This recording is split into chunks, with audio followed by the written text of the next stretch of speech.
morning? Yeah, Pretty well, good. we're healthy, which is really all that counts. So I'm about being over in Japan. You're talking about, employees not going to work and things like that. Right. But my brother lived in Japan for a while, and when you see sometimes on the TV on the crowded streets, people have particle masks on and things, Mhm. right? It's Yeah. it's a law over there that if you're sick and you go out in public, and I know particle masks don't stop everything, but it's law. You have to wear a particle mask. If they see you coughing into your hand, things like that, police see you like that. It's something like a $1,500 equivalent Canadian fine over there. What? Really? Yeah. Wow. And I couldn't believe that because a lot of people think, well, they got the mask on for the pollution and things or whatever. But no, most of those masks you see are people that are out in public that are sick.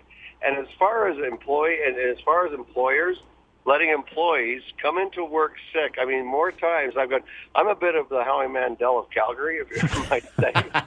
But, You're keeping the Purell stock afloat, are you? I do a lot of elbow shaking and fist pumping. All right. But anyways, I just don't understand. Like, you're in line at Safeway, and here's some poor girl. She's behind the counter, and she just, you can just hear her coming out of her nose. And I say to everybody, even if they cough or sneeze a little bit, I say, "Are you sick?" And they say, "Oh yeah, I'm just catching a cold," right? And I don't get arrogant about it or anything, but I say, "Oh, okay." But I make sure I've got my sanitizer in the vehicle. So when I go over, like, I don't touch the money that they give me or anything else like that. And you know what? I'm not a total freak about it, but I haven't been sick in so long. It's like I haven't had a cold or anything, and I do get my flu shot every year. Why more people don't do that, I'll never know.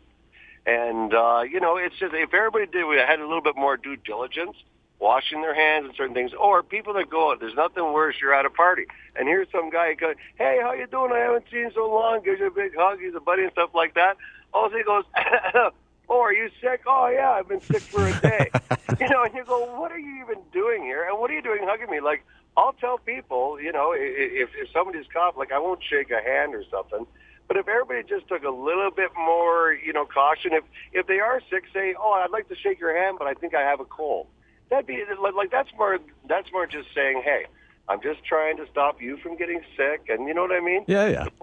If people were just a little bit more diligent, there'd be a lot less of a sick out there. Okay, but tell me though that, like, go back to Japan with me for a second, because I knew what you were talking about. Wearing the surgical masks out in public is kind of a courtesy that says, rather than everybody else protecting themselves from my sickness, I'll just wear this mask and I'll trap all my germs inside my face so you don't have to deal with it. But I mean, but the trade-off, though, is that you got about, maybe 10% of the population that looks like Trapper John M.D. on any given day, right? Well, yeah, it was. I guess it would on if you're talking about looking for a date. I guess the looks thing, if you're that shallow, that would go down quite a bit. And I see it from time to time, and I assume the worst about those people, because it may well be that they're sick and they don't want to get other people sick, in which case they're being very courteous, but it almost comes across as, "I'm putting this mask on because I think you people are all disgusting." And that's what I assume they're thinking when they're wearing it. That's one way to look at it too. And guys, I know you got a lot of other callers, but I just wanted to say one thing. I am supporting the PC this year. I've had signs torn down off my fence a ton already. Yeah. I don't see that happening to the NDPs or Liberals as much. I just wish anybody who's out there doing that, please be respectful of democracy and don't tear down signs. What riding are you in, Grant? What constituency do you live in? I'm in the Cedarbrae area. Actually, Stephen Harper, own a duplex right behind the strip mall where his first campaign office was, and I met Stephen during his first campaign and things like that, and I wouldn't call him a friend or anything, but when I see him and things like that, I just don't understand what goes on out there with all the politics and everything. How like people think that, like, Stephen Harper, he's got his master's or his major or something in economics. His master's, yeah. And everybody just turns around and tries to think all of the, I just wish the conservatives would come out and talk about more of the really good stuff that they've done.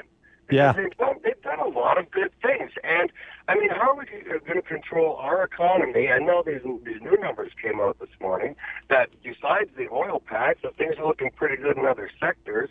I just don't know. When it comes to politics, it's just like these guys will say anything they can, just like the PCs did here for years. Yeah. Hey, politics. hey, Grant, I hate to do Grant, I hate to cut you off, but the phone quality is deteriorated, and we're going to send you back to your radio. But I think Grant's got the same frustration that I saw in Stephen Harper at the Globe and Mail debate, where he's having this debate about the economy with two guys that don't have masters in economics. Roger Kincaid and Rob Breckenridge.